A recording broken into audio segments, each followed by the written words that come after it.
PrimeReviews. Don't forget the movies tech. Now, let's have a look at them.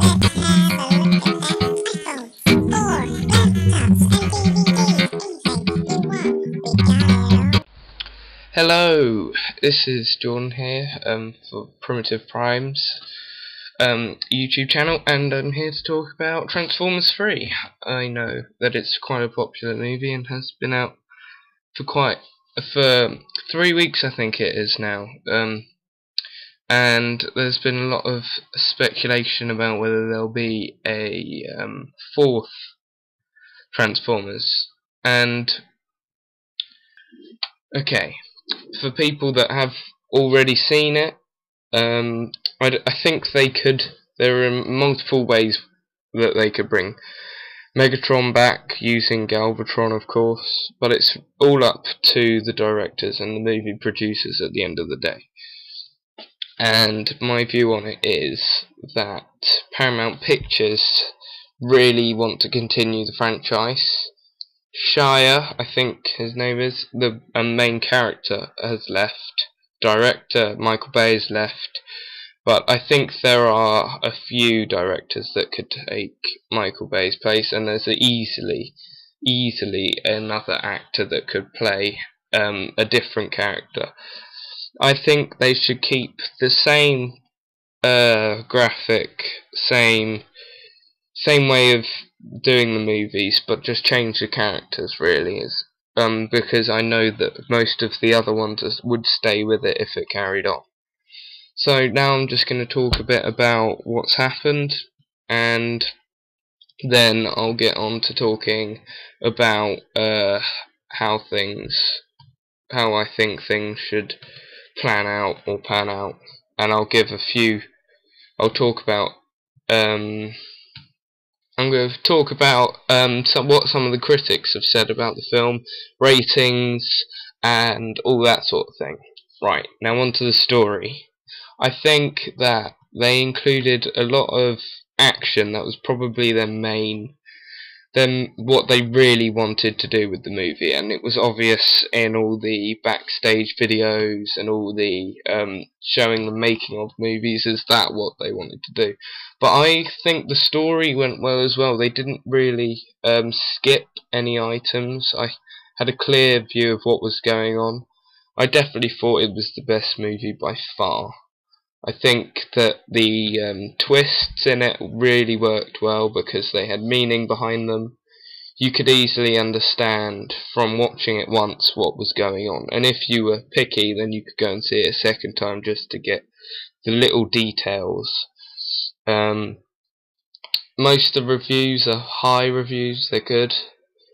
Quite a few 5-star reviews from critics. There are a few niggles in it.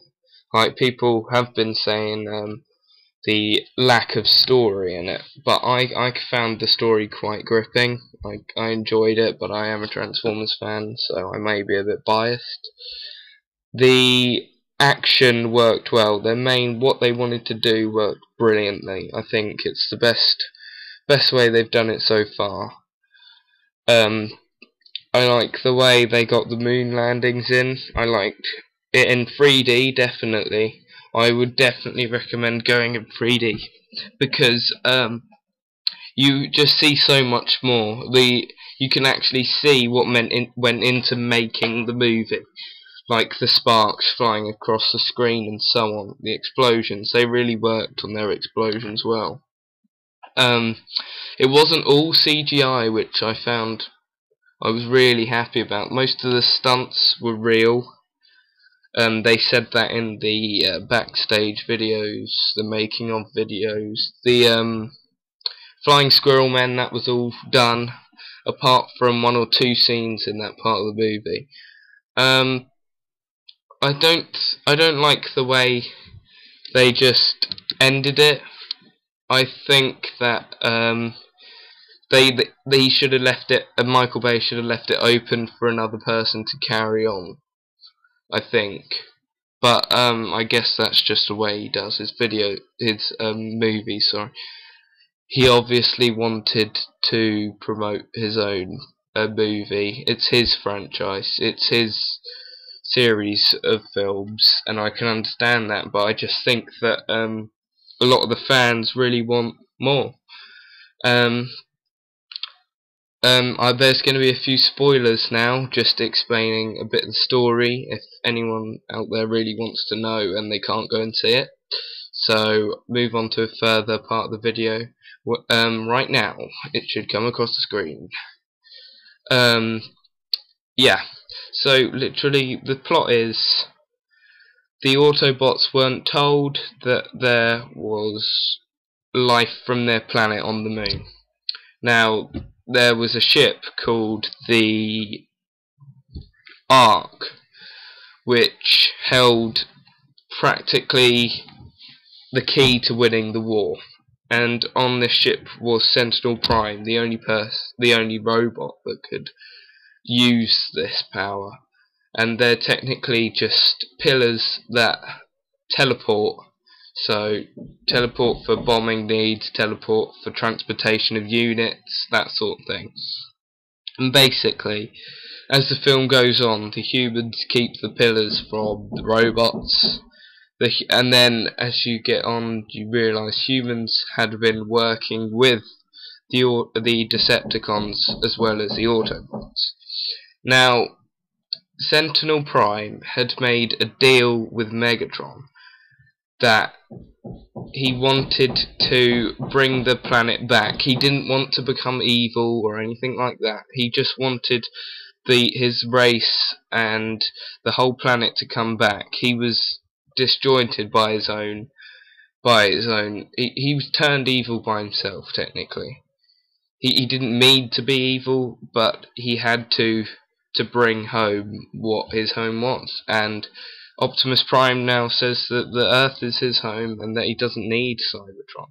And that's what the whole plot of the movie is. It's this twisting, getting rid of the Autobots sort of thing. Trying to get them away from the planet so that the Decepticons can bring back Cybertron and use humans as slaves. Now, they say that they're exporting the Autobots by the Antium, which is a ship that the Autobots built to transport the new Autobots to the planet Earth. Megatron, I haven't mentioned much about him, but he is wearing a hood to cover his battle scars from the second movie, as many of you may well know. So back to it. Yeah, they get exported supposedly, but Starscream blows up the ship whilst it's in flight. Then Sam goes to find. He goes to get Carly back. Goes to get Carly back, and she is in a restaurant with the boss at work, which Sam feels quite threatened by. And this boss is a bad guy in the film that you only realise halfway through. So Sam takes Carly to outside to talk, and while that's happening, the boss is following them and mentions something about him working for the Decepticons. They both get outside. Now, the car that the boss had given to Carly a few days back is actually Soundwave, which is practically Megatron's personal advisor. And they get in the car turns into Soundwave and throws them both out. And then Carly is stolen, and Sam is put on his wrist. They put a watch which is a Decepticon, and means that you can't tell anyone about the Autobots or anything that he's heard since that moment. and then they go to the Antium. This is when they get exported. Sorry I didn't mention that before, but that's when the Autobots supposedly get exported. The Watch leaves his hand, and the Decepticons think that the Autobots have blown up, and then it moves on. Carly is taken to a building inside Chicago, which is now surrounded by Decepticons, and nothing can get in, nothing gets out, it's just practically locked down. Sam goes in with Epps from the first two movies to get Carly, and then the big fight happens. The Autobots come in and tell them about how they had pretended and supposedly blown up, just so the Decepticons don't know. And then it moves on, and all of that. There's a big fight. I don't want to spoil too much for you guys, so that's practically most of the film. The ending, most of the characters that have died are Ironhide's died, Starscream's died, Megatron's died, Sentinel Prime dies, Soundwave dies, Shockwave dies. I was really disappointed about Shockwave because he's a big character, he's a very powerful character, he's a Decepticon assassin, but he didn't do hardly anything. He just shot a few rounds, got destroyed by Optimus, and was mainly destroyed by humans, and I think that the franchise should mainly be based around robots, not the humans as well, because we all go to see the acting and the robots, not who's playing the characters and all the humans and all that. Well, that's what I think. So that was a bit annoying, but overall it was amazing. I really enjoyed the film. The Autobots absolutely kicked ass, as some would say. It was incredible. I really loved it.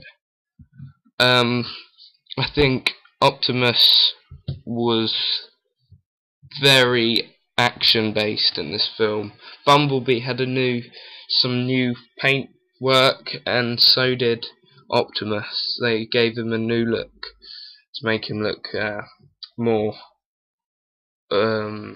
powerful, more upgraded from the last film. And I think it all works really well.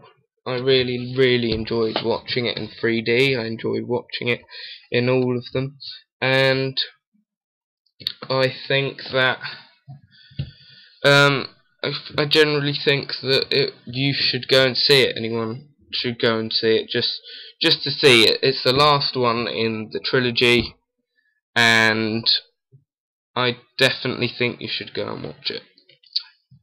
So that's about it. I'll probably do some more reviews on movies, films, games, TV shows, anything you want. So I'll see you guys next time.